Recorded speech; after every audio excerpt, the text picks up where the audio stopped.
হযরত ওমর বয়ান শেষ করলেন। বয়ান শেষ করে মসজিদে নববীর বারান্দার মধ্যে আইসা বসলেন। হঠাৎ করে দুইজন যুবক দৌড়ে আসছেন হযরত ওমরের কাছে। আমিরুল মুমিনিন, খলিফাতুল মুসলিমিন, আমাদের অনেক বড় দুর্ঘটনা ঘটে গেছে। হযরত ওমর জিজ্ঞেস করলেন, কি হয়েছে? আমিরুল মুমিনিন, আমার বয়োবৃদ্ধ বাবা খেজুর পাড়ার জন্য বাগানে গেছেন, আর একটা যুবক আমার বাবাকে পাথর মেরে হত্যা করেছে। আমার বাবাকে পাথর মেরে দুনিয়ার জমিন থেকে বিদায় করে দিছে। হযরত ওমর বললেন, তোমাদের কাছে কি কোনো প্রমাণ আছে? বলে, হ্যাঁ। যে তোমার বাবাকে হত্যা করেছে সে কি মুসলমান? আমিরুল মুমিনিন, অবশ্যই সে মুসলমান। হযরত ওমর তিনি প্রচন্ড রাগ করলেন আর বললেন, এক মুসলমান আর এক মুসলমানকে হত্যা করবে, আমি ওমর মেনে নিতে? পুলিশ পাঠায় দিলেন, যাও যাও, কিশোরকে ধরে আনো, যুবককে ধরে আনো। ওই যুবককে ধরার জন্য হযরত ওমর তার বাহিনীকে পাঠায় দিলেন। যুবককে ধরে এনে হযরত ওমরের আদালতে হাজির করা হলো। আর ওই দুইজন যুবককে বলা হলো, ঠিক আছে, তোমাদের বাবার লাশটা আমার আদালতে নিয়ে আসো। আজকে আমি ইনসাফপূর্ণ বিচার করব। আল্লাহ কোরআনের মধ্যে আয়াত নাজিল করেছেন, ইন্নাল্লাহা ইয়া'মুরু বিল আদলি ওয়াল ইহসান ওয়া ইতা'i যিল কুরবা ওয়া ইয়ানহা আনিল ফাহশাই ওয়াল মুনকারি ওয়াল বাগই। আল্লাহ কোরআনের মধ্যে আমাদের শিখায় দিয়েছেন, তোমরা এক মুসলমান আর এক মুসলমানের সাথে ইনসাফপূর্ণ আচরণ করবা। কোন মুসলমানকে কষ্ট দিবা না। আত্মীয়তার সম্পর্ক তোমরা ছিন্ন করবা না। আত্মীয়তার সম্পর্ক তোমরা বজায় রাখবা। কার এত বড় সাহস, এক মুসলমান হইয়া আরেক মুসলমানকে পাথর মেরে হত্যা করে? আমি ওমর সহ্য করতে পারলাম না, ওকে ধরে নিয়ে আসো। কেন সে এই ব্যক্তির উপরে রহম করলো না? হযরত ওমরের আদালতে ওই যুবককে দাঁড় করানো হলো। আমিরুল মুমিনিন, খলিফাতুল মুসলিমিন যুবককে ডাক দিয়া বললেন, তাল আইয়ুহাস শাবাব, এ যুবক, তাল হিনা, এদিকে আসো। তুমি কি এই যে লোক কাফনের কাপড় পরা, তাকে তুমি পাথর মেরে হত্যা করেছো? ওই যুবক কোনো মিথ্যার আশ্রয় নেয় নাই। সে ছিল মুসলমান। মুসলমান কখনো মিথ্যা বলতে পারে? নিজের শির চলে যায়, মাথা চলে যায়, তারপরও মুসলমান কোনোদিন মিথ্যা বলতে পারে না। বলে, আমিরুল মুমিনিন, আমি তাকে পাথর মেরে হত্যা করেছি।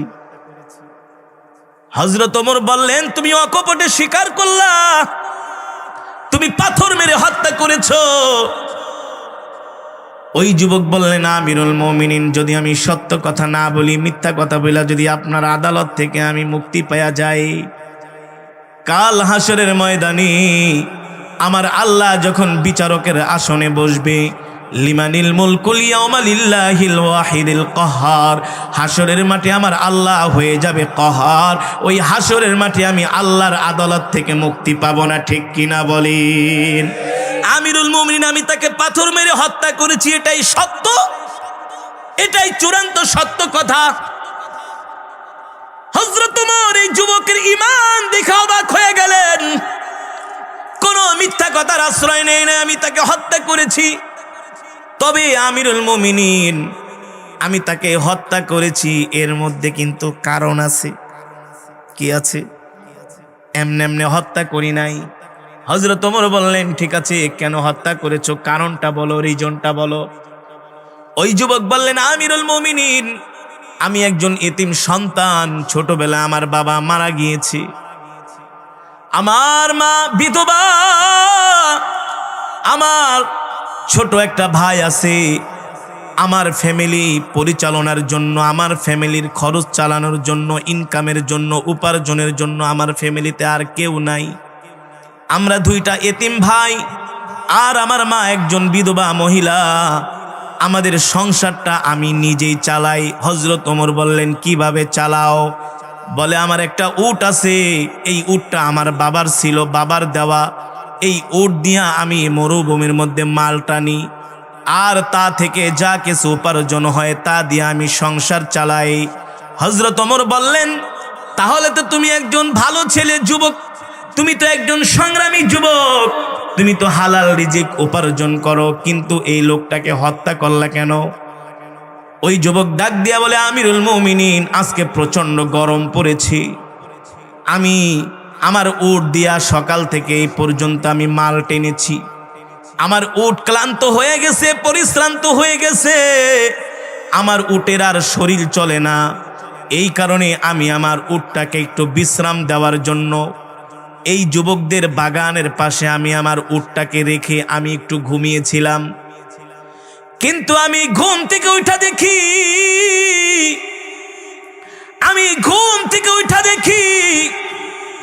আমার উট রক্তাক্ত অবস্থায় জমিনের মধ্যে পড়ে আছে। আমার প্রিয় উটের এই অবস্থা দেখে আমি আর সহ্য করতে পারলাম না। বলে, তোমার উট রক্তাক্ত হলো, কারণটা কি? বলে, এই যে তার বাবা আমার উটের উপরে তিনি পাথর নিক্ষেপ করেছেন, আমার উটের চোখ দুটা অন্ধ হয়ে গেছে, চোখ দিয়া রক্ত পড়তেছে, আমার উট এই রক্তাক্ত অবস্থায় ছটফট করতেছে। এই দৃশ্য দেখে আমি আর সহ্য করতে পারি নাই, আমিও রাগের বশবর্তী হইয়া তার বাবার উপরে একটা পাথর মেরেছি। পাথরটা মেরেছি তাকে হত্যা করার জন্য না, পাথরটা মেরেছি আমি আর রাগ সংবরণ করতে পারি নাই, এই কারণে একটা পাথর মেরেছি কিছুক্ষণের জন্য, যাতে আমার রাগটা থেমে যায়। আমিরুল মুমিনিন, আমি বুঝতে পারি নাই এই পাথরের আঘাতে এই লোকটা মারা যাবে। কিন্তু হযরত ওমর বললেন, যুবক, যেহেতু মারা গেছে, এখন তুমি মার্ডার কেসের আসামি, এখন তুমি মার্ডার মামলার আসামি। আল্লাহর কোরআনের আইন অনুযায়ী, রায় অনুযায়ী তোমার তো মৃত্যুদণ্ড হবে। কি হবে? মৃত্যুদণ্ড হবে। আমি তো তোমাকে কোনোভাবে বাঁচাতে পারবো না। জমিনের মধ্যে যখন কোনো ইনসাফপূর্ণ বিচার না থাকে, তখন জমিনের মধ্যে আল্লাহর গজব নাজিল হয়।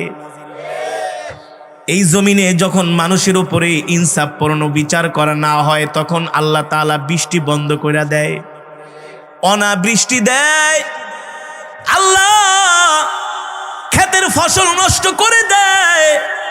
জমিনের মধ্যে যখন ইনসাফপূর্ণ বিচার না থাকে, তখন আসমান থেকে গজব আসে। গজব কি আসে? গজব আসে। হযরত ওমর বলেন, আজকে আমাকে ইনসাফপূর্ণ বিচার করতে হবে, কোনোভাবে আমি তোমাকে ক্ষমা করতে পারবো না। যুবক, তোমার মৃত্যুদণ্ড কার্যকর করা হবে, তুমি মৃত্যুর জন্য প্রস্তুতি নাও, কারণ তুমি একজন মানুষকে হত্যা করেছো, প্রমাণ সহকারে আমাদের কাছে প্রমাণ আছে। আর আমি কোনোভাবে একজন মানুষের হত্যার পরিবর্তে অবশ্যই হত্যা, কোনোভাবে তোমাকে আমি খালাস দিতে পারবো না। ওই যুবক দাঁড়ায় বললেন, আমিরুল মুমিনিন, আপনি আমার মৃত্যুদণ্ড কার্যকর করবেন, আমার কোনো আফসোস নাই, কোনো দুঃখ নাই, আমিও আপনার আইন বিচার মেনে নিলাম, তবে শর্ত হলো। কি শর্ত? বললে, আপনি আমাকে 2 দিনের সময় দেন, আমি একটু বাড়িতে যাব, আমার কাছে কিছু মানুষ কিছু ঋণ পায়, ওই ঋণগুলো পরিশোধ করব, আর আমি আমার জনম দুঃখিনী মার সাথে শেষবারের মতো দেখা করে আসব, তারপরে আপনি আমার মৃত্যুদণ্ডটা কার্যকর করবেন। হযরত ওমর বলেন, না না না, কোনো মৃত্যুদণ্ড আসামিকে কোনোদিন আদালত থেকে ছেড়ে দেওয়া। ওই যুবক বললেন, আমিরুল মুমিনিন, আপনি আমাকে বিশ্বাস করেন, আমি চলে আসব। এটা কি এই যুগে কোনোদিন সম্ভব? নির্দোষ আসামিদেরকেই তো আদালতে উঠানো হয় হেলমেট পরায়া, ঠিক কিনা বলেন? এর ভিতরে রশি বাইন্ধা। সে বলতেছে, আমিরুল মুমিনিন, বিশ্বাস করেন, আমি চলে আসব, 2 দিন সময় দেন। হযরত ওমর বললেন, না, 2 দিনের সময় দেওয়া যাবে না, তোমার মৃত্যুদণ্ড কার্যকর হবে। হযরত ওমর ওই মজমার মধ্যে অনেক সাহাবীরা বসা, আল্লাহ রসুলের জলিল ও কদর বড় বড় সাহাবীরা বসা। হযরত ওমর ওই সাহাবীদেরকে উদ্দেশ্য করে বললেন, এ সাহাবীরা, এই যে তোমাদের ভাই মৃত্যুদণ্ডের আসামি, তোমাদের মধ্যে কি এমন কেউ আছো 2 দিনের জন্য তার জামিনদার হয়ে যাবা? তাহলে তাকে 2 দিনের জন্য খালাস দেওয়া হবে, কিন্তু শর্ত হলো যদি সে 2 দিন পরে না আসে, যে তার জামিনদার হবে তার পরিবর্তে কিন্তু তার ফাঁসি কার্যকর। সাবধান, কত বড় কথা! সবাই চুপ করে বসে আছে। আরে কার জন্য কে জীবনটা শেষ করবে? কার জন্য কে? যদি না আসলো হযরত ওমরের বিচার, এখানে কোনো মিথ্যার আশ্রয়, ছলচাতুরির আশ্রয়। মুসলমান, আল্লাহর পয়গম্বরের সাহাবীরা কেমন করে রাষ্ট্র পরিচালনা করেছিলেন? অন্যায় অপরাধ শূন্যের কোঠায় নেমে গেছেন, শূন্যের কোঠায়। বিচারক নিয়োগ করছে কিন্তু আদালতে মামলা নাই। কি নাই? বিচারক রেখা রাত কি, বিচারক নিয়ে আসছে, মামলা নাই, অপরাধ নাই। আল্লাহু আকবার, আল্লাহু আকবার। এখনো সৌদি আরবে যান, আজকে যারা পৃথিবীর জমিনে শান্তি প্রতিষ্ঠার কথা বলেন, দুনিয়ার এই সমস্ত গণতন্ত্র দিয়া শান্তি আসে নাই, আসবেও না। আল্লাহর কোরআনের তন্ত্র ছাড়া, আইন ছাড়া, আইন ছাড়া। সৌদি আরবে গেলাম, রাত 2টা-3টা বাজে মহিলারা রাস্তায় বের হচ্ছে, মক্কায় যাচ্ছে, মদিনা শরীফ যাচ্ছে, নামাজ পড়তে যাচ্ছে। হাতের মধ্যে স্বর্ণের চুড়ি, স্বর্ণের আংটি, দামি দামি জিনিস, হাতের মধ্যে টাকার ব্যাগ। এই টাকা লয়া রাত 2টা বাজে বাইরান তো বাংলাদেশের রাস্তায়। আমরা এই যে ওয়াজ করতে আসি, যাওয়ার সময় রাস্তায় ডাকাইতে ব্যারিকেড দেয়। ডাকাত কি করে? রাস্তায় ব্যারিকেড দেয়। সালাম আলাইকুম হুজুর, ওয়াজ করে আইছেন, ভালো কথা, যা আছে দিয়া দেন। যা আছে কি করেন? সব নিয়ে গেল। বললাম আমরা ওয়াজ করতে আইছি, আপনারা জানেন কেমন? মনে করছেন কি আমরা কি ওয়াজ শুনি নাই? আমরা কি আপনাদের ভক্ত না? আরে কি কর না, কারণ আমরাও তো আপনাদের ভক্ত। যা পাইছেন হুজুর দেন। 2 লক্ষ টাকা নিয়ে গেল, গাড়িটারে ভেঙে ফেলাইলো।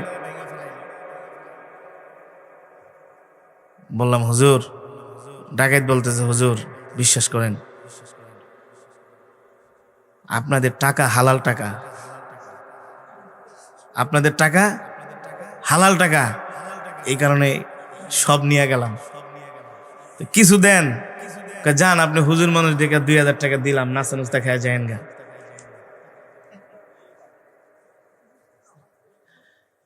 বাংলাদেশে আর কি রাস্তা? সৌদি আরবে মাইলের পর মাইল মরুভূমির মধ্যে দেওয়া রাস্তা, ঘর নাই, বাড়ি নাই, কিছু নাই। আছে একটা ডাকাতি?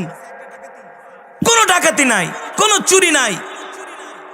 আর আপনি 500 টাকার একটা নোট নিয়ে চুয়াডাঙ্গা থেকে বাসে ওঠেন, বাসে ওইটা গুলিস্তান ঢাকা যাইবেন, সায়দাবাদে না নামতে দেখবেন আপনি 500 শেষ। আর এই পকেটে মোবাইল রাখতে মোবাইলও শেষ। ঠিক কিনা বলেন? সৌদি আরবে আপনি 1 কোটি টাকা রাস্তা নিয়ে যদি আপনি হাঁটেন, রাত 3টা বাজে যায়, যদি মুদি দোকানকে বলেন ভাই একটা পলিথিন দেন তো, আমি টাকাগুলো ব্যাগের ভিতরে নিব, কেউ আপনার দিকে ফিরেও তাকাবে না। আর বাংলাদেশে 50,000 টাকার একটা বান্ডিল লয়া দিনের বেলা রাস্তা দিয়ে যান না, কব দোস্ত তাড়াতাড়ি মাল মূল্য রেডি হবে, যাইতেছে একজন, আসতেছে। সৌদি আরবে অপরাধ নাই। ইউরোপ, আমেরিকাতে হেড ক্রাইম হচ্ছে, মানুষদেরকে রাস্তার মধ্যে গুলি করে মেরে ফেলা হচ্ছে। সৌদি আরবে তেমন হেড ক্রাইম, গুলি করা, মানুষকে রাস্তার মধ্যে মারা, এগুলো তো সৌদি আরবে নাই। তোমাদের দেশে হয় কেন? তোমরা তো একেবারে গণতন্ত্রের মোড়ল, তোমরা তো মতে সব অপরাধ বন্ধ করতে পারো না। সৌদি আরবে ঠিকই সব অপরাধ বন্ধ করেছে, দুনিয়ার কোনো আইন দিয়া না, একমাত্র আল্লাহর কোরআন দিয়া। ঠিক কিনা বলেন? তাদের আদালতে মিথ্যা চলে না, ঘুষ চলে না। কি চলে না? ঘুষ চলে না। কোনো কে কার আত্মীয় আদালতে সেটা দেখে না। তার আল্লাহর কোরআন দিয়ে রাষ্ট্র পরিচালনা করে। ঠিক বাংলার জমিনে সারা পৃথিবীতে যদি প্রত্যেকটা মুসলমান রাষ্ট্রে যদি আল্লাহর কোরআন দিয়া রাষ্ট্র পরিচালনা হতো, তাহলে এই দেশে মারামারি, কাটাকাটি, হিংসা, বিদ্বেষ, ইফটিজিং, ধর্ষণ, মানুষের অর্থ চুরি করা, ডাকাতি করা, কিছুই এই অন্যায় এই জমিনে থাকতে পারত না। পারত? হযরত ওমর কোরআন দিয়া রাষ্ট্র চালান। যুবককে বলতেছেন, তুমি যাবা, একজন জামিনদার বানায় যাও, তুমি না আসলে 2 দিন পরে তার ফাঁসি কার্যকর হবে। সব সাহাবীরা চুপ করে বসে আছেন। ওই যুবকের চোখ দিয়া জরজর করে পানি পড়তেছে। রাসূলের হাদিস, লা ইয়ারহামুল্লাহু মান লা ইয়ারহামুন নাস। ওই যুবক বলতেছেন, এই মজমার মধ্যে আমি তোমাদের ভাই, তোমরা যদি আজকে আমার প্রতি রহম না করো, তাহলে আমার প্রতি কে রহম করবেন? আল্লাহর নবী তো আমাদেরকে এই শিক্ষাই দিয়ে গেছেন। যুবকের চোখে পানি দেখে আল্লাহর পয়গম্বরের সাহাবী হযরত আবু যর গিফারি রাদিয়াল্লাহু তাআলা আনহু দাঁড়ায় গেলেন। আল্লাহু আকবার। দাঁড়ায় বললেন, আমিরুল মুমিনিন, এই যুবককে আপনি 2 দিনের জন্য সময় দেন, আমি তার জামিনদার হয়ে গেলাম। হযরত ওমর বলল, আবু যর গিফারি, কি বলো? ভালো করে চিন্তা কইরা বলো, যদি এই যুবক 2 দিন পরে না আসে, তার পরিবর্তে কিন্তু তোমাকে ফাঁসিতে লটকানো হবে। আবু যর গিফারি বললেন, আমিরুল মুমিনিন, কোনো সমস্যা নাই, এই যুবক যদি 2 দিন পরে না আসে, সে যদি তার ওয়াদা খেলাপ করে, আপনি আমাকে ফাঁসিতে ঝুলায়েন, আমার কোনো আফসোস নাই। এই দৃশ্য দেখা অমুসলিমদের চোখে পর্যন্ত পানি চলে আসছে। আরে আবু যর গিফারি করলোটা কি? নিজের জীবনটা শেষ করে দিল। এটা কি সম্ভব? একজন ফাঁসির আসামিকে এইভাবে নিজের জামিনদার হয়ে ছেড়ে দেয়? আবু যর গিফারি ওই যুবককে ডাক দিয়া বললেন, যাও ভাই, তুমি কোনো চিন্তা করো না, তুমি তোমার মার সাথে দেখা কইরা আসো, ঋণগুলো পরিশোধ কইরা আসো। আজকে হাসরের ময়দানে, আজকে যদি আমি তোমাকে এতটুকুন সাহায্য না করি, তোমার প্রতি দয়া না করি, হাসরের ময়দানে আল্লাহর নবীর কাছে আমি কি জবাব দিব? আল্লাহু আকবার। ওই যুবক চলে গেলেন তার মার সাথে দেখা করার জন্য। একদিন পার হয়ে গেল, 2 দিন গড়াচ্ছে, ঠিক সন্ধ্যার সময় ফাঁসির কার্যকর করা হবে। মদিনার মানুষগুলো আবু যর গিফারির বাড়িতে এসে হাজির হয়ে যায়। এ আবু যর, তুমি তোমার জীবনটাকে এমন করে শেষ করে দিলা। একদিন শেষ, দ্বিতীয় দিন গড়ায় গেছে, দুপুর শেষ, বিকাল হয়ে যাইতেছে, এখনো যুবক আসে না। তুমি কি এতই বোকা? ওই যুবক যদি আসার হতো, তাহলে সকাল বেলায় মদিনায় চলে আসতো। বিকাল হয়ে যায়, এখনো ওই যুবক আসতেছে না। হযরত ওমর আবু যর গিফারির বাড়িতে খবর পাঠালেন, এ আবু যর, সন্ধ্যার মধ্যে যদি ওই যুবক মদিনায় ফিরে না আসে, আমিরুল মুমিনিন বইলা দিছে, তার পরিবর্তে তোমার ফাঁসি কার্যকর করা হবে। তুমি গোসল করে প্রস্তুতি নিয়ে রাখো। আল্লাহু আকবার। আবু যর গিফারি বলে, আমিরুল মুমিনকে বইলা দিও, আমি শুধু গোসল কইরা না, আমি আমার কাফনের কাপড় রেডি করে রেখেছি। আল্লাহু আকবার। যারা বলেন আল্লাহু আকবার। আমি আমার কাফনের কাপড়টা রেডি করে রেখেছি। একজন মুসলমানের প্রতি আরেকজন মুসলমানের কি দরদ, নিজের জীবনটাই দিয়া দেয়, ঠিক কিনা বলেন? আল্লাহর নবীর সাহাবীরা এমনই ছিলেন। আমাদের মধ্যে তো মায়া দয়া নাই, ভালোবাসা নাই। আমার সামনে একজন মানুষকে পিটায় মাইরা ফালাইতেছে, আমি কোনো প্রতিবাদ করি না, ঠিক কিনা বলেন? একজন মানুষ অসুস্থ হইয়া ঘরের মধ্যে রোগাক্রান্ত, তার চিকিৎসার দিকে আমি তাকাই না, আমি আমার নিজেরটা নিয়ে খুব ভালো আছি। আছে না সমাজে? জোরে বলেন।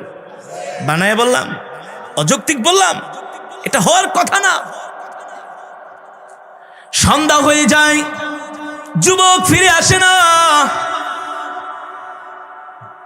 আবু যর গিফারি রাদিয়াল্লাহু তাআলা আনহু গোসল করে তার মায়ের থেকে, সন্তানের থেকে বিদায় নেয়, স্ত্রীর থেকে বিদায় নেয়। স্ত্রীকে বলে, প্রিয় স্ত্রী, ও আমার প্রিয়তমা স্ত্রী,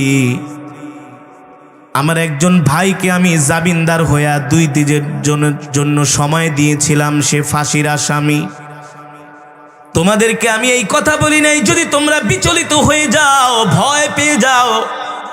আমিরুল মুমিনিন আমার কাছে চিঠি পাঠাইছে, মানুষ পাঠাইছে, সন্ধ্যার মধ্যে যদি ওই যুবক ফিরে না আসে, তার পরিবর্তে আমার ফাঁসি কার্যকর হবে। এই কথা শুনে স্ত্রী সন্তানেরা হাউমাউ করে কান্না করা শুরু করলেন।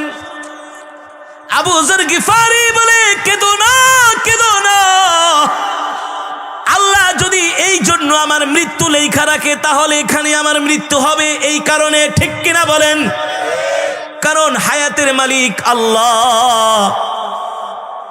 আল্লাহ যতক্ষণ পর্যন্ত নির্দেশ না দিবেন ততক্ষণ পর্যন্ত কোনো মানুষের মৃত্যু। আল্লাহর প্রতি কেমন ঈমান, কেমন বিশ্বাস! ওই স্ত্রী একজন মুসলমান ভাইকে উপকার করতে যে যদি আমার ফাঁসির কাস্টে ঝুলতে হয়, আমি আবু যর গিফারির কোনো আফসোস নাই। হাসরের ময়দানে আল্লাহর নবীকে ডাক দিয়া বলবো, গো আল্লাহর নবী, আপনার হাদিসের আমল করেছি, আপনি আমাদেরকে শিক্ষা দিয়েছেন এক মুসলমান আর এক মুসলমানের জন্য সব কিছু বিলায় দিবে। শুধু আমি বিলায় দেই নাই, আমার মুসলমান ভাইয়ের আবদার রক্ষা করতে যায়া, তাকে ভালোবাসতে যায়া আমি আমার জীবনটাকেও দিয়া দিছি, ঠিক কিনা বলেন? তার উপকার করতে যে আমার কোনো আফসোস নাই। আবু যর গিফারি আদালতে আসছেন, হযরত ওমর বললেন, তুমি প্রস্তুতি নাও, তোমার ফাঁসি কার্যকর হবে। আবু যর গিফারি কাফনের কাপড় পরে ফাঁসির জন্য তিনি প্রস্তুত হয়ে গেলেন, তাকে হত্যা করা হবে, শহীদ করা হবে। যখন তাকে ফাঁসির মঞ্চের দিকে নিয়ে যায়, মদিনার মানুষগুলো কান্না করে আর বলে, হায় রে আবু যর গিফারি, তুমি এমন কইরা নিজের জীবনটাকে শেষ করে দিলা, তোমার মতো বোকা আরও হয় না। আবু যর গিফারি বলে, তোমরা আমাকে বৎসনা দিচ্ছ, তোমাদের এই বৎসনায় আমার কিছু যায় আসে না, আমি আমার এক মুসলমান ভাইয়ের উপকার করেছি। আল্লাহু আকবার। যখন তাকে ফাঁসির কাস্টে উঠাবে, হঠাৎ করে একজন যুবক ঘোড়া দৌড়ায় আসতেছে। আল্লাহু আকবার। মানুষ তাকায় দেখে মরুভূমির মধ্যে দিয়ে একজন যুবক ঘোড়া দৌড়ায় আসতেছে, প্রবল বেগে ঘোড়ার খুরের আওয়াজ, টাক টাক আওয়াজ, আর মরুভূমির ধুলাগুলো উঠতেছে। একজন যুবক ডাক দিয়া বলে, আমিরুল মুমিনিন, দেখতেছি মদিনার দিকে একটা ঘোড়া মরুভূমির মধ্যে দিয়া দৌড়ে আসতেছে। তাকায় দেখে যতই সময় গড়ায় ততই ঘোড়াটা মদিনার দিকে আসতেছে, মসজিদে নববীর দিকে। আস্তে আস্তে যতই কাছে আসতেছে, সাহাবীদের আর বুঝতে বাকি নাই ওই যুবকে আসতেছে। আল্লাহু আকবার। যারা বলেন আল্লাহু আকবার। ওই যুবক আস্তে আস্তে হযরত আমিরুল মুমিনিনের একেবারে তার আদালতের কাছে চলে আসলো। যুবকটা ঘর্মাক্ত হয়ে গেছে, ক্লান্ত পরিশ্রান্ত, শরীর থেকে ঘাম বের হচ্ছে। আমিরুল মুমিনিন ডাক দিয়া বলে, যুবক রে, তোমার তো আসার কথা ছিল সন্ধ্যার আগে, কিন্তু সন্ধ্যা হয়ে যায়, তুমি দেরি করলা কেন? ওই যুবক ডাক দিয়া বললেন, আমিরুল মুমিনিন, আমার কাছে একজন মুসলমান ভাই কিছু কর্জ পাইতো, আমি তার কাছে একটু ঋণ ছিলাম, কিন্তু আমি তাকে ঋণ দেওয়ার জন্য তার বাড়িতে গেছি, তাকে পাই নাই। তাকে আমি খোঁজার জন্য অন্য জায়গায় গিয়েছিলাম, সেখানে যে আমি তাকে খুঁজে পেয়েছি, আর খুঁজে পায়া আমি আমার ঋণগুলো পরিশোধ করছি, এই কারণে আমার দেরি হয়েছে, নইলে আমি আরো আগেই চলে আসতাম। আর আমরা কেউ যদি 50,000 টাকা কোন রকম হাওলাত নিতে পারে, হাওলাত নিতে নেওয়ার আগে একেবারে দোস্ত বন্ধু, তুমি এইটা তুমি খুব ভালো, বাড়িতে মিষ্টি নিয়ে আহে, আম নিয়ে আহে, রসগোল্লা নিয়ে আহে, টাকা নেওয়ার। আর যেই দিন টাকা দেওয়ার ডেট, মাশাল্লাহ, আর ফোন ধরে না। টাকা চাই দোস্ত, টাকা দিবা আজকে ডেট, বৈশা আছে চুয়াডাঙ্গায় ডাকবাংলার পাশে চার দোকানে বসে চা খায়, দোস্ত টাকা তো দেওয়ার ডেট ছিল, আমি তো গাড়িতে ওইটা ঢাকায় আয়া পড়ছি, অথচ বৈশা আছে কিন্তু চুয়াডাঙ্গায়। কোথায়? চুয়াডাঙ্গায়। মুসলমান, আল্লাহ রাসূলের সাহাবীদের থেকে শিখো, ফাঁসির আসামি। তারপরও আরেক মুসলমান থেকে কর্জে হাসানা আনছে, ঋণ আনছে, সে ঋণ না দিয়ে সে ফাঁসির কাছে যাবে, আল্লাহর কাছে তো জবাব দিতে হবে। সেই ভয়ে তাকে খোঁজার জন্য বাড়িতে গেছে, পায় নাই, খুঁজতে খুঁজতে অন্য এলাকায় চলে গেছে। আল্লাহু আকবার। কেমন চরিত্র তাদের, কেমন আখলাক ছিল। আমিরুল মুমিনিন, আমি আমার ঋণ পরিশোধ করার জন্য এই দেরিটা হয়েছে, নইলে আরো আগে চলে আসতাম। আল্লাহু আকবার। ওই যুবককে আমিরুল মুমিনিন বললেন, এবার তুমি আবু যরের শরীরে যে কাফনের কাপড় আছে এটা তুমি পরো, কারণ তার মৃত্যুদণ্ড কার্যকর হবে। যুবক ওই কাফনের কাপড় গায়ের মধ্যে জড়াচ্ছেন। এই দৃশ্য দেখে আবু যর গিফারির চোখ দিয়া পানি পড়তেছে। আবু যর গিফারি তাকায়া তাকায়া বলে, ভাই রে, তুমি ফাঁসির আসামি, তোমার ফাঁসি কার্যকর হবে, কিন্তু আমি তো তোমার জন্য জামিনদার হয়েছিলাম, তুমি চলে আসছো, তোমার এই ফাঁসি কার্যকর হবে। এই দৃশ্য দেখে হযরত আবু যর গিফারির চোখে পানি।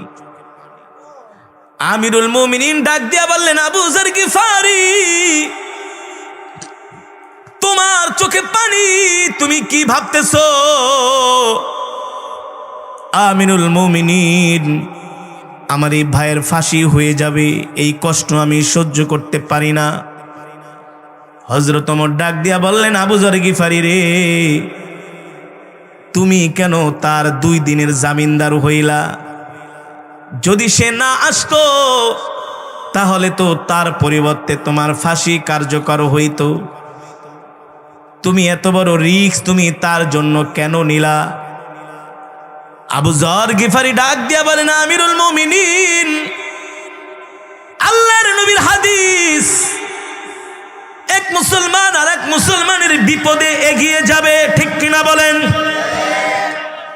এক মুসলমান আর এক মুসলমানকে সাহায্য করবে। নবীজি তো আমাদের এই শিক্ষা দিয়ে গেছেন। হাসরের ময়দানে আল্লাহর নবী যদি জিজ্ঞেস করেন, আবু যর গিফারি, দুনিয়ার জমিনে তুমি তোমার এই ভাইয়ের কেন সাহায্য করলা না, তার জামিনদার কেন হইলা না? আমি হাসরের ময়দানে আল্লাহর নবীর কাছে আমি কি জবাব দিব? এই কারণে আমি এই ফাঁসির আসামি, আমার ভাইয়ের 2 দিনের জন্য আমি জামিনদার হয়ে গেছিলাম। শুধু জামিনদার না, আমার ভাই যদি না আসতো, প্রয়োজনে আমি তার জন্য আমার জীবনটাও দিয়া দিতাম। আল্লাহু আকবার। জোরে বলেন আল্লাহু আকবার। আবু যর গিফারি রাদিয়াল্লাহু তাআলা আনহু বলেন, আমিরুল মুমিনিন, হাসরের ময়দানে আমি আল্লাহর নবীর সামনে কিভাবে মুখ দেখাইতাম? নবী যদি জিজ্ঞেস করতেন, এ সাহাবী, আমি তো সাহাবীদের জন্য কত মার খাইছি উম্মতের জন্য, কিন্তু তোমরা এক ভাইয়ের সাহায্য করতে পারলা না, এই কারণে আমি তার জামিনদার হয়ে গেছি। পাশে ওই 2 জন যুবক দাঁড়ানো, যার বাবাকে পাথর মেরে কি করছে? হত্যা করছে। ওই যুবকও এই দৃশ্য দেখা আমিরুল মুমিনিনকে বলল, আমিরুল মুমিনিন থামেন থামেন, কিছু কথা আছে আপনার সাথে। কি কথা? বলে আবু যর গিফারি ফাঁসির আসামি, এই ভাইয়ের জামিনদার হয়ে গেছে। আল্লাহর নবী যদি হাসরের মাঠে জিজ্ঞেস করে কি জবাব দিবে যে একজন মুসলমানকে এতটুকু উপকার করতে পারলা না? আমিরুল মুমিনিন, এই যুবক আমার বাবাকে হত্যা করেছে, তার প্রমাণ আছে, সবকিছু আছে, একটু পরে তার ফাঁসিও কার্যকর হবে। কিন্তু আজকের এই আদালতে আমরাও দুই ভাই দাঁড়ায়া ঘোষণা দিতেছি আমার বাবাকে সে হত্যা করেছে, কিন্তু আজকের এই আদালত থেকে আমরা ঘোষণা দিলাম এখানে অনেক অমুসলিম আছে। একটা ফাঁসি কার্যকর হইলে তো অনেক মানুষ জড়ো হয় না? সেখানে অমুসলিমরাও আছে, কাফেররাও দাঁড়ায় দাঁড়ায় দৃশ্য দেখতেছে। ওই দুইজন যুবক দাঁড়ায় বলে, আমিরুল মুমিনিন আমার বাবাকে হত্যা করছে, ঠিক আছে, এখানে শুধু মুসলমান না অমুসলিমরাও আছে। আমরা দুই ভাই বলতে চাই, হাসরের ময়দানে যদি আল্লাহর নবী আমাদের জিজ্ঞাসা করেন যে তোমরা চাইলে তো তোমার বাবার এই হত্যাকারীকে মাফ কইরা দিতে পারতা, তোমরা কেন তা তোমার বাবার হত্যাকারীকে মাফ করে দিতে পারলা না? সে তো তোমাদের ভাই, সে তো ইচ্ছাকৃতভাবে তাকে হত্যা করে নাই, একটা পাথর মেরেছিল, যদি মাফ করে দাও এটা তোমাদের উদারতা। আর অমুসলিমরাও তাকায় দেখলো যে একজন মুসলমান ভাইকে আরেকজন মুসলমান ভাই ক্ষমা করে দিল, ঠিক কিনা বলে? তোমাদের এই ক্ষমাটা পৃথিবীর জমিনে মুসলমানদের জন্য দৃষ্টান্ত হয়ে থাকবে, অমুসলিমদের জন্য দৃষ্টান্ত হয়ে থাকবে। আমিরুল মুমিনিন আমরা আমাদের এই ভাইকে ক্ষমা করে দিলাম, তার ফাঁসি কার্যকর করার কোনো দরকার নাই। আল্লাহু আকবার, জোরে বলেন আল্লাহু আকবার। মুসলমান, আজকে আমাদের সমাজের মধ্যে যেই অশান্তি বিরাজ করতেছে, যেই অনাচার অত্যাচার নির্যাতন জুলুম বিরাজ করতেছে, আমাদের সমাজের মধ্যে শান্তি নাই।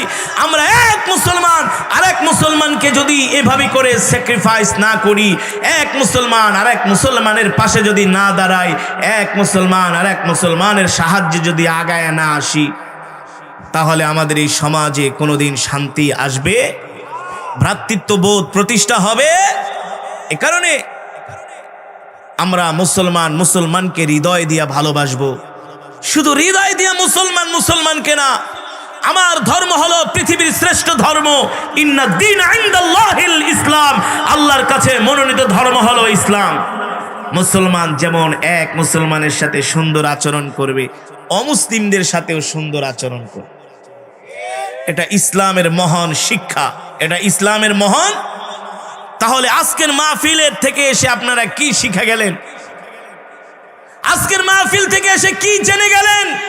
আপনি যত ইবাদত বন্দেগী করেন, যদি মানুষের উপর অত্যাচার করেন, নির্যাতন করেন, জুলুম করেন, মানুষের হক মারেন, আপনার এই ইবাদতে কোনো কাজে আসবে না। মানুষের হক যদি মারেন, মানুষের অধিকার যদি ক্ষুণ্ণ করেন, আপনার ক্ষমতা আছে, ক্ষমতার দাপট দেখায়া একজন দুর্বল মানুষকে যদি জেলে ঢুকায় দেন, যত ইবাদত করেন, এই ইবাদতে কোনো কাজ হবে। এ কারণে মানুষের প্রতি আমাদের ভালোবাসা থাকতে হবে, মানুষের প্রতি আমাদের দয়া থাকতে হবে, মানুষের প্রতি আমাদের সহমর্মিতা থাকতে হবে, যেই আদর্শগুলো শিখিয়ে গেছেন জনাবে মুহাম্মদুর রাসূলুল্লাহ, জোরে জোরে বলি সাল্লাল্লাহু। এ কারণে আল্লাহ কোরআনের মধ্যে বলছেন, লাকাদ কানা লাকুম ফি রাসূলিল্লাহি উসওয়াতুন হাসানাহ, তোমাদের নবী হলো তোমাদের জন্য উত্তম আদর্শ, মুহাম্মদ সাল্লাল্লাহু আলাইহি সাল্লাম হলো তোমাদের জন্য উত্তম আদর্শ। এই পৃথিবীর জমিনে তোমরা যদি কোনো নেতার আদর্শ গ্রহণ করতে চাও, মুহাম্মদ সাল্লাল্লাহু আলাইহি সাল্লামের আদর্শ গ্রহণ করো, ঠিক কিনা বলেন? তার চরিত্র গ্রহণ করো, তার আখলাক গ্রহণ করো।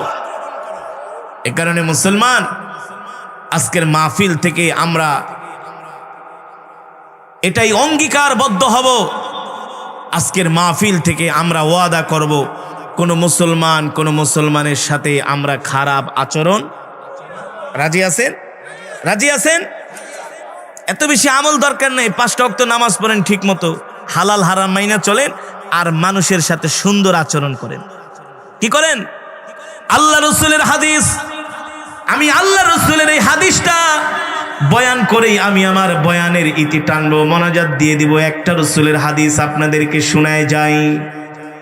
নবীজি বলছেন, আফসুস সালাম ও আতঈমুত তাআম লিনুল কালাম সাল্লু বিল্লাইলি ওয়ান নাসি নাওয়াম তাদখুলুল জান্নাতা বিসসালাম।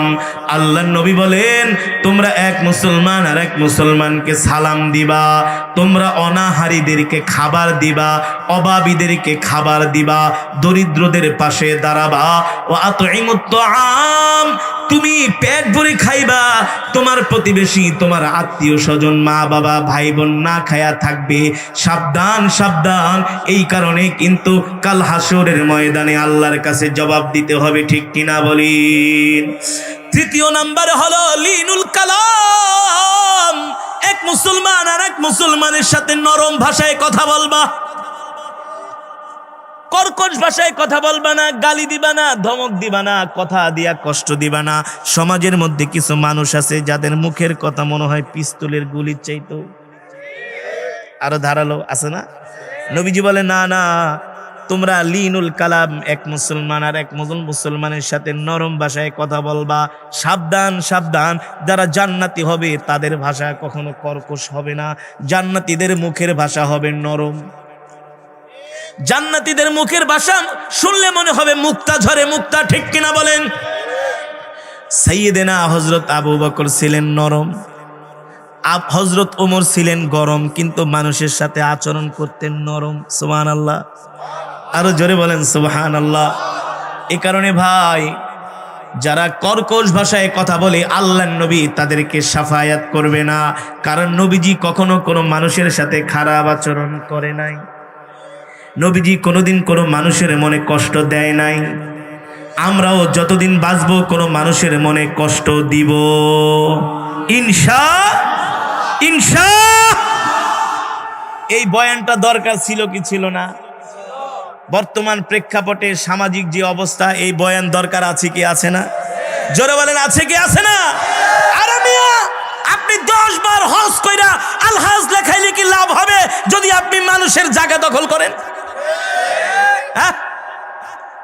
5 বার উমরা হজ কইরা চুলে আর দাড়িতে যদি মেহেন্দি লাগান আর বিচার করে যদি ঘুষ খান, কোনো লাভ হবে? একজনের সাথে আরেকজনের লাগাই দিয়া যদি আপনি সারা রাত তাহাজ্জুদ পড়েন, কোনো লাভ হবে? আছে না সমাজে এমন মানুষ? ভিতরের চরিত্র এক আর বাহিরের চরিত্র আর এক। উপরে ফিটফাট, ভিতরে একেবারে গাবতলি, ঠিক কিনা বলেন? না, সাবধান, জান্নাতি মানুষ কখনো কর্কশ ভাষী হবে না। সাবধান, যারা জান্নাতি হবে তারা হবে নরম তরম। যেমন আলেমরা কি নরম কোমল হৃদয়ের অধিকারী, আলেমদেরকে গালি দেয় তারপরে কোনো প্রতিবাদ করে না, মারে তারপরে কোনো প্রতিবাদ করে না। কেন করে না? আল্লাহর নবী শুধু ক্ষমা করেছেন। কি করেছেন? ক্ষমা করেছেন। 63 বছরের জিন্দিগিতে মুসলমান তো দূরের কথা, একজন কাফেরও বলতে পারবে না আমার নবীর কোনো মুখের কথায় কোনো কাফের কষ্ট পেয়েছে। এই তো রাসূলের আখলাক, এই তো রাসূলের চরিত্র। আর আপনি মানুষের সাথে সুন্দর আচরণ করেন, পজিটিভ আচরণ করেন, স্যাক্রিফাইস, ক্ষমা করার টেন্ডেন্সি আপনার মধ্যে আনেন, দেখবেন কোনোদিন আপনার সাথে কারো ঝগড়া লাগবে না। একজন খারাপ মানুষকে আপনি আগে আগে সালাম দেন, যদিও এটা খুব কঠিন, যদিও কি ও গ্যারেজে গাড়ি রাখি ঢাকাতে, তো আমার পাশে আরেকজন গাড়ির মালিক গাড়ি রাখে, সে একজন পীরের মুরিদ, কঠিন পীরের মুরিদ। সে খালি শুনছে যে এই হুজুর, এটা হুজুরের গাড়ি। সে আবার আলেমদের দেখতে পারে না। সে আলেমদের কি, আমিও গাড়ি নিয়ে ঢুকে, সেও ঢুকে, আমার দিকে এমন করে তাকায়। তা আমি মনে মনে ভাবলাম, মিয়া তুমি শুধু থাকো বাংলাদেশে আর আমি সারা বিশ্ব ঘুরি, আমার চেয়ে তোমার অভিজ্ঞতা কোনোদিনই কি বেশি না? আমি ডেলি হাজার হাজার লাখ লাখ মানুষকে বয়ান করে শোনাই নাকি? তুমি একটা বিজনেসম্যান, একটা গার্মেন্টসের ব্যবসা করো, তুমি নিজেকে এত বেশি ভাব দেখাও, এমন করো সেমন করো, মানে দেখতেই পারে না আলেমদেরকে। তা আমি চিন্তা করলাম এটারে সোজা করতে হইব। ঝগড়া কাজে করে সোজা করা যায়? খারাপ আচরণ দিয়ে সোজা করা যায়? আমি দেখলে খালি বলি আসসালামু আলাইকুম বড় ভাই, ভালো আছেন? প্রথম দিন সালাম দেই, পাত্তাই দেয় না, গাড়িতে ওইটা জায়গা। পরে তার ড্রাইভার বললাম, কে তোমার স্যারের সালাম দিলাম। কয় হুজুর স্যার আপনার পছন্দ করে না। কয় কেন? কয় হ্যাঁ একজন পীরের মুরিদ তো, হ্যাঁ আর মুরিদ ভাই স্যার আর কাউরে হ্যাঁ পছন্দ করে না। আমি বললাম, বেটা আমি তো কোরআনের কারি, কোরআনের হাফেজ, আমাকে তো আরো বেশি পছন্দ করা দরকার। চলে গেছে। আবার দেখা হয় না, মাঝে মাঝে দেখা হইলেই ভাই আসসালামু আলাইকুম, ভাই কেমন আছেন, ভালো আছেন? 2 দিন 3 দিন সালাম দেওয়ার পরে একটু নরম হয়েছে। কি হয়েছে? একটু নরম হয়েছে। লাইনে আসতেছে, সালাম দিতে থাকলাম। প্রায় 6 মাস 1 বছর মেহনত করার পরে আলহামদুলিল্লাহ এখন আমি তাকে সালাম দিব তো দূরে কথা, সে আমাকে দেখলে আগেই সালাম দেয়। আল্লাহু আকবার বলেন। পরে একদিন আইসা মোবাইলে, হুজুর হুজুর এটা কি আপনি? আমি বলি মানে? হুজুর এই তেলাওয়াত কি আপনার? আমি বলি আপনার কি মনে হয় মিলান? হুজুর আমি তো ওই তেলাওয়াতটা দেখা সারা রাত কালকে শুনছি, আর মনে মনে ভাবছি যে হুজুর কোন সময় গ্যারেজে আইব, হুজুরের সাথে দেখা হইলে আমি সাক্ষাৎ করব। আমি বলছি ভাই আমি তো ওমরায় গেছিলাম, আপনার জন্য খেজুর আর জমজমের পানি হাদিয়ে নিয়ে এসেছি। কোন কি হুজুর? আমি বলি হ্যাঁ বাসায় আছে। তাকে খেজুর জমজমের পানি হাদিয়া দিলাম। এখন তার সাথে আমার এত একটা গভীর সম্পর্ক, আমি তো 2-3 দিন পরে অনেক সময় ঢাকায় যাই ওয়াজ করে। আগে দারোয়ানরা জিজ্ঞেস, ওই হুজুর কই, হুজুর ভালো আছে, হুজুর আসে কোন সময়, আমার সালাম দিও, আমার কি করো। এটা রাসূলের আখলাক। আপনি আপনার শত্রুকে বন্ধুতে পরিণত করতে পারবেন রাসূলের আখলাক গ্রহণ করলে। ঠিক কিনা বলেন? আপনার ভাইয়ের সাথে আপনার ঝগড়া, চাচার সাথে ঝগড়া আছে না? আগে আগে সালাম দিবেন। চাচা বড় হইলে মসজিদে গেলে প্রয়োজনে চাচার জুতাটা সোজা করে দিবেন। দেখবেন আপনি চাচার জুতা সোজা করতেছেন, চাচা একেবারে তীরের মতো সোজা হয়ে যাবে। ঠিক কিনা বলেন? এই আখলাক কার? আমার নবীর আখলাক কার?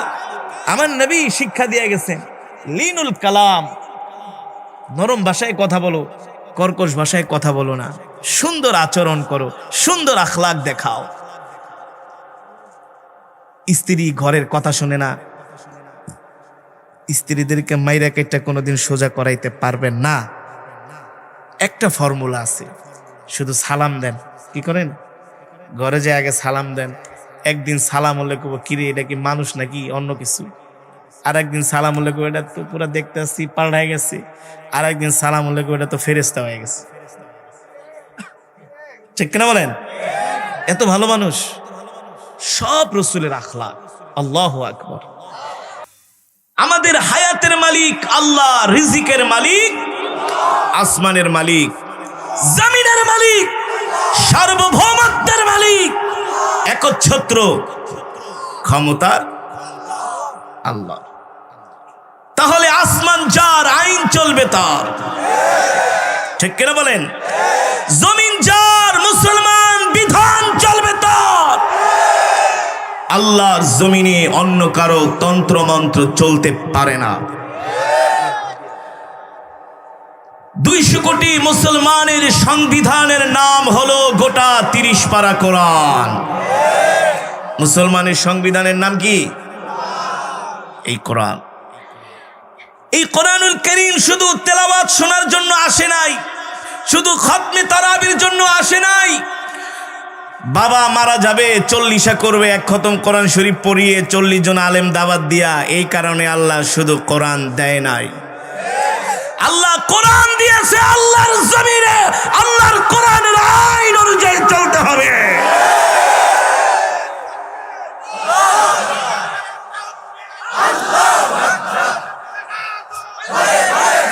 জোরে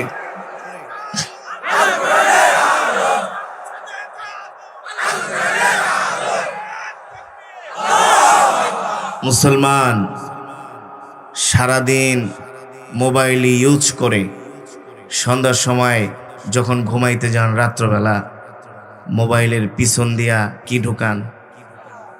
কেন?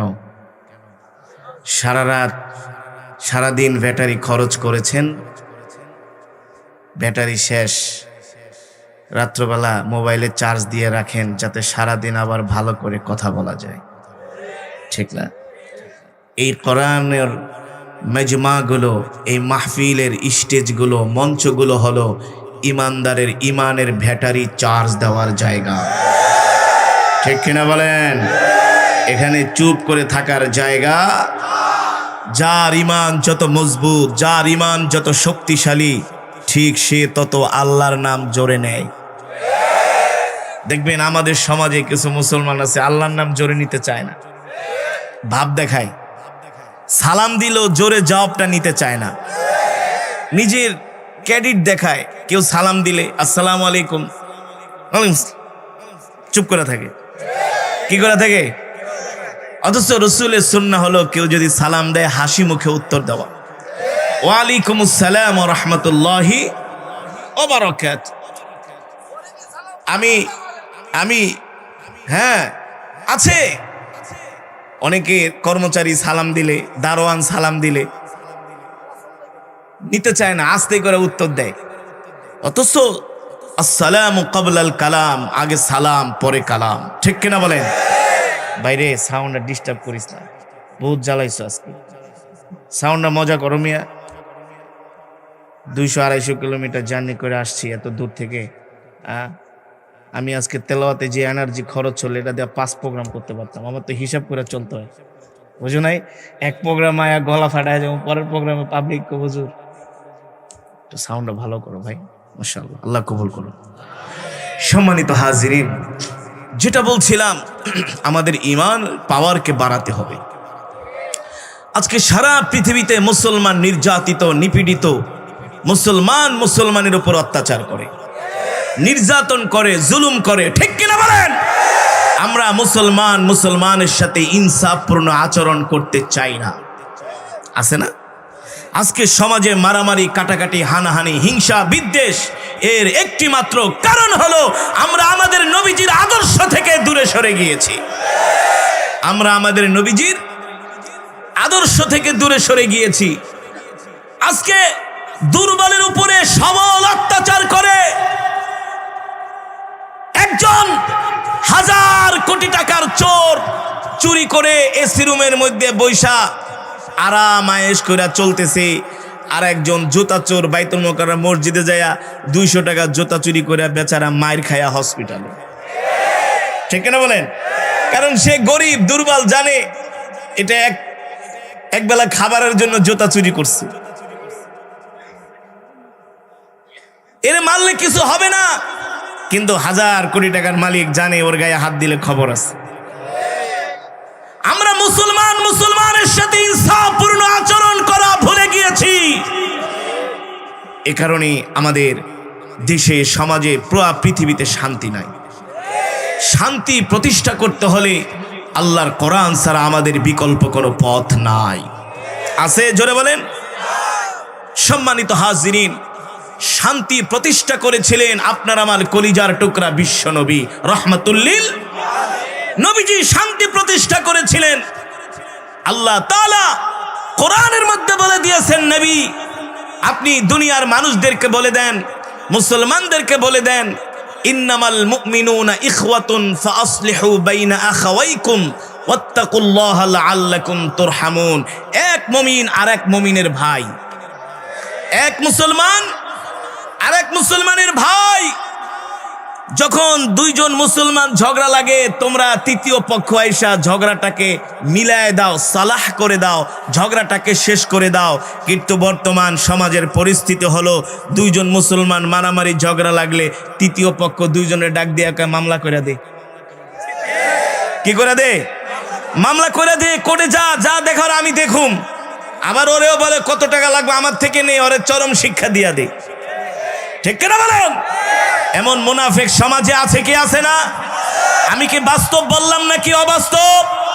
চুয়াডাঙ্গার মানুষ জোরে বলতে হবে, বাস্তব বললাম নাকি অবাস্তব? অথচ আল্লাহ রসুলের হাদিস, মুমিন কখনো মুমিনকে কষ্ট দিতে পারে না।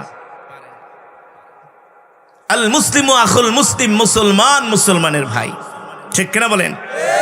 অথচ আল্লাহর নবী, আখির জামানার পয়গম্বর, ইমামুল আম্বিয়া, সাইয়্যিদুল মুরসালিন, খাতামুন নবিয়্যিন, সরকারে দো আলম, দো জাহানের বাদশা, সাইয়্যিদুল মুরসালিন, কলিজার টুকরা নবী আমাদেরকে তার হাদিসের মাধ্যমে শিখিয়ে গিয়েছেন, আল মুসলিমু আখুল মুসলিম, মুসলমান মুসলমানের ভাই।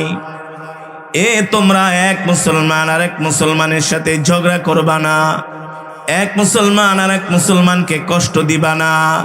যদি কোনো মুসলমান অসুস্থ হয়, তার অসুস্থতার খবর শুনে আর দেরি করবা না, তুমি তোমার মুসলমান ভাইকে দেখার জন্য তার বাড়িতে চলে যাও। ঠিক কিনা বলেন?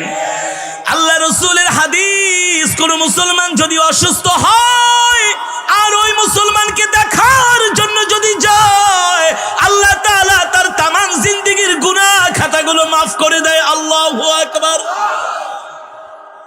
আমাদের নবী আমাদেরকে কত সুন্দর আদর্শ শিখিয়ে গেছেন, কিন্তু আজকে আমাদের মাঝে রসুলের আদর্শ নাই, রসুলের চরিত্র নাই, রসুলের আখলাক নাই।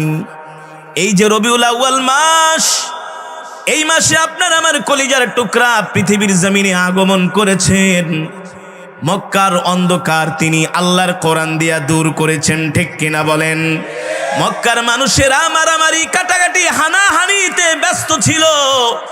এক গোত্র আর এক গোত্রের সাথে মারামারি লাগলো। ওই মারামারি বছরের পর বছর চলতো, যুগের পর যুগ চলতো। এমন একটা বর্বর জাতিকে আল্লাহর নবী এই পৃথিবীর জমিনে সবচেয়ে আদর্শ এবং সোনার মানুষে পরিণত করেছিলেন। কেমন সোনার মানুষে পরিণত করেছিলেন? কেমন সোনার মানুষে পরিণত করেছিলেন? আরবের জাহিলিয়াতের বর্বর মানুষগুলো, যাদের ছিল নিত্যদিনের কাজ ডাকাতি করা, জিনা করা, চুরি করা, ব্যভিচার করা, ধর্ষণ করা, মহিলাদেরকে দেখলে জোরপূর্বক তাদের ইজ্জত ছিনিয়ে নেওয়া, সম্ভ্রম ছিনিয়ে নেওয়া। এক মহিলা পাদদেশ দিয়ে পাহাড়ের চূড়া দিয়ে হেঁটে যাচ্ছে, দুইজন যুবক দাঁড়ায় আছে। যুবকদেরকে দেখে ওই বোন জোরে দৌড় শুরু করলেন। ওই দুইজন যুবক ওই বোনকে ডাক দিয়া বলেন, ইয়া উখতি, ও আমার বোন, কিফ কিফ, থামো, তুমি এত জোরে জোরে দৌড়াচ্ছ কেন? কারণ কি? ওই বোন ডাক দিয়া বলল, তোমরা আরবের যুবকগুলো অনেক খারাপ, তোমাদের চরিত্র ভালো না, তোমরা মেয়েদের চরিত্র নষ্ট করো, সম্ভ্রম নষ্ট করো, ইজ্জত নষ্ট করো। তোমাদের কাছে আরবের মহিলারা নিরাপদ নয়, তাদের ইজ্জত নিরাপদ নয়, জানমাল নিরাপদ নয়। এই কথা শোনার পরে দুইজন যুবক ডাক দিয়া বললেন, ও বোন, ইয়া উখতি তালহিনা, এদিকে আসো, তুমি ঠিকই বলেছ। আগে আমরা মহিলাদের ইজ্জত নষ্ট করতাম, সম্ভ্রম নষ্ট করতাম, কিন্তু তুমি জানো না, এই আরবের বুকে, এই মক্কার বুকে একজন রহমাতুল লিল আলামিনের আগমন ঘটেছে। আল্লাহু আকবার। বলে, রহমাতুল লিল আলামিনের আগমন ঘটেছে, তাতে কি হয়েছে? দুইজন যুবক ডাক দিয়ে বলে, বোন, কি হয়েছে? এই মক্কার জমিনে বিপ্লব ঘটেছে। আল্লাহু আকবার। কিসের বিপ্লব? বলে দ্বীনের বিপ্লব, আমাদের চরিত্র ভালো করার বিপ্লব। আল্লাহু আকবার। বলে তোমাদের চরিত্র কি আগের চেয়ে ভালো হয়েছে? বলে শুধু আগের চেয়ে আমাদের চরিত্র ভালো হয় নাই, আগের যুবক আমরা নাই, আমাদের সকলের চরিত্র, আমাদের সকলের আখলাক নবীওয়ালা আখলাক হয়ে গিয়েছে। আল্লাহু আকবার। বলে কেমন আখলাক? বলে আগে ছিলাম আমরা মক্কার নারীদের সতীত্বের জম। আল্লাহর নবী রহমাতুল লিল আলামিন আমাদেরকে এই কোরআন দিয়ে দাওয়াত দিয়েছেন। এই কোরআন দিয়ে দাওয়াত দেওয়ার পরে আমরা মক্কার রমণীদের ইজ্জত নষ্ট করা তো দূরের কথা, সতীত্ব সম্ভ্রম নষ্ট করা তো দূরের কথা, রহমাতুল লিল আলামিনের হেদায়েতের দাওয়াত পেয়ে, রিসালাতের দাওয়াত পেয়ে, তাওহীদের দাওয়াত পেয়ে আমরা তার পরের দিন থেকে এই মক্কার রমণীদের ইজ্জতের পাহারাদার হয়ে গেছি। আমরা মক্কার রমণীদের ইজ্জতের পাহারাদার হয়ে গেছি। মুসলমান, এই সমাজ থেকে আল্লাহর নবী অন্যায়, অত্যাচার, অবিচার, নির্যাতন গুলো দূর করেছিলেন আল্লাহর কোরআন দ্বারা। ঠিক কিনা বলেন? এই কারণে রাসূলের হাদিস, লা ইয়ারহামুল্লাহু মান লা ইয়ারহামুন নাস, যে মানুষের প্রতি রহম করবে না আল্লাহ হাসরের মাঠে তার প্রতি রহম। যে মানুষের প্রতি দুনিয়ার জমিনে দয়া করবে না আল্লাহ হাসরের মাঠে তার প্রতি দয়া করবে না। এ মুসলমান, আজকে আমরা এক মুসলমান আরেক মুসলমানের ভালো দেখতে পারি না, এক মুসলমান আরেক মুসলমানের ভালো সহ্য হয় না। আজকে আমরা এক মুসলমান আরেক মুসলমানের বিপদে আগায়া আসি না। বিপদে আগায়া আপনাদের সমাজে আছে কি আছে না? এমন অবস্থা আছে কি আছে না? মুসলমান আফগানিস্তানে মুসলমান মরে যায়, ফিলিস্তিনে মুসলমান মরে যায়, এই যে বাংলাদেশে 20 লক্ষের উপরে রাখাইনের মুসলমান বাস করতেছে, সেই রাখাইন থেকে তাদেরকে মেরে তাড়িয়ে দিয়েছে। অথচ পৃথিবীর জমিনে 57টি মুসলিম রাষ্ট্র আছে, 200 কোটি মুসলমান আছে। সব মুসলমানগুলো যদি এক হয়ে যায়, সারা পৃথিবীর মুসলিম রাষ্ট্রপ্রধানগুলো যদি মিটিং ডাকে যে অমুক দিন বাইতুল্লাহ শরীফে আসো, কাবার চত্বরে আমরা বৈশা মিটিং করব, আজকের পর দিন থেকে আর একটা মুসলমানের গায়ে যদি অমুসলিমরা হাত দেয়, আমরা 57টি মুসলিম রাষ্ট্রের রাষ্ট্রপ্রধান একসাথে গর্জে উঠব। তাহলে কি আমেরিকা কোনোদিন মুসলমানদের মারতে পারে? এই মায়ানমারের বৌদ্ধরা কোনোদিন রাখাইনের মুসলমানদের মারতে পারে? তাদের সেই সাহস আছে? কারণ পৃথিবীর জমিনে সবচেয়ে সম্পদশালী হলো মুসলমান রাষ্ট্রগুলো। বিশ্বাস না? এই যে আমি যখন ওমরায় ছিলাম সেই সময় শুনেছি, ওই দিনের পত্রিকার খবর যে সৌদি আরবে একটা স্বর্ণের খনি পাওয়া গেছে। সেই স্বর্ণের খনি হলো 40 কিলোমিটার লম্বা। কত কিলোমিটার? সৌদি আরবে যেই তেল আছে, এই তেল যদি ইউরোপ আমেরিকার কাছে তেল বিক্রি করা বন্ধ করে দেয়, আমেরিকার যুদ্ধ বিমানগুলো আর আকাশে উড়বে না, তাদের মাতবরি বন্ধ হয়ে যাবে। ঠিক কিনা বলেন? সেই সৌদির তেলগুলোকে বলা হয় ব্ল্যাক ডায়মন্ড, ব্ল্যাক গোল্ড, মানে কালো সোনা। কালো সোনা মানে তেল। তেল ছাড়া সারা পৃথিবী অচল। তেল ছাড়া সারা পৃথিবী কি অচল? মুসলমান সব সম্পদগুলো আল্লাহ মুসলমান রাষ্ট্রে দান করেছেন।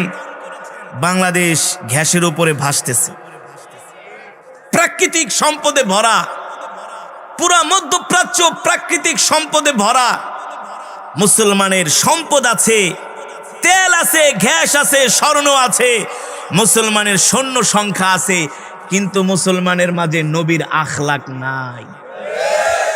আখলাক না থাকলে লাভ হবে কি? আপনার ছেলে মাসে 10 লক্ষ টাকা ইনকাম করে, কিন্তু ওর চরিত্র যদি নষ্ট হয়, তাহলে ওই টাকা কি রাখতে পারবে? 10 লাখ টাকা ইনকাম করে, প্রতিদিন নাইট ক্লাবে যায়, ডিস্কোতে যায়, এখানে যায় টাকা খরচ করে, গাঁজা খায়, জুয়া খায়, মদ খায়। 10 লাখ ইনকাম করে, মাস শেষে আরো 2 লাখ হাওলাত করতে হয়। আরেকজন যুবক ইনকাম করে 50,000, আলেমদের সাথে চলে, মসজিদে যায় নামাজ পড়ে, দেখা যায় 50,000ই তার মাস শেষে আরো 20,000 ডিপোজিট থাকে। ঠিক কিনা বলেন? আমরা রসুলের এই আখলাক, চরিত্র, আদর্শগুলো গ্রহণ করতে পারবো না ভাই? দরকার আছে না ভাই? কে কে পারবো? হাত উঠাই, নারায়ে তাকবীর। হাত সোজা করি, সোজা করি, সোজা করি, সোজা করি। এই হাত উঠানোর দ্বারা আল্লাহ আমাদেরকে হেদায়েত দিয়ে দিবে। ঠিক কিনা বলেন? বলি আল্লাহ আল্লাহ। মানুষের সাথে যেন সুন্দর আচরণ করতে পারি, আল্লাহ তৌফিক দেন, আল্লাহ তৌফিক দেন, আল্লাহ তৌফিক দেন। আমিন। হাত নামান। মানুষের সাথে সুন্দর আচরণ করবেন, দেখবেন নিজের মধ্যে একটা শান্তি লাগবে। কি লাগবে? শান্তি লাগবে।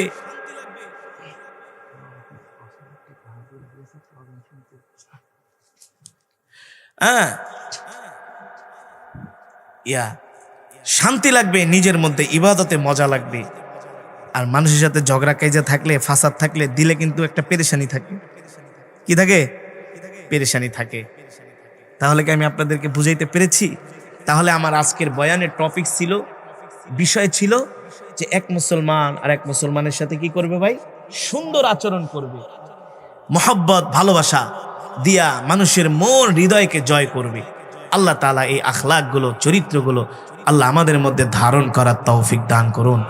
এই মজমা, এই মাহফিলকে আল্লাহ কিয়ামত পর্যন্ত কবুল করুন। সকলে দুরূদ শরীফ পড়ি। আল্লাহুম্মা সাল্লি আলা মুহাম্মাদ ওয়া আলা আলি মুহাম্মাদ কামা সাল্লাইতা আলা ইব্রাহিম ওয়া আলা আলি ইব্রাহিম ইন্নাকা হামিদুম মাজিদ। আল্লাহুম্মা বারিক আলা মুহাম্মাদ ওয়া আলা আলি মুহাম্মাদ কামা বারাকতা আলা ইব্রাহিম وعلى آل إبراهيم إنك حميد مجيد سبحان الله وبحمده سبحان الله العظيم।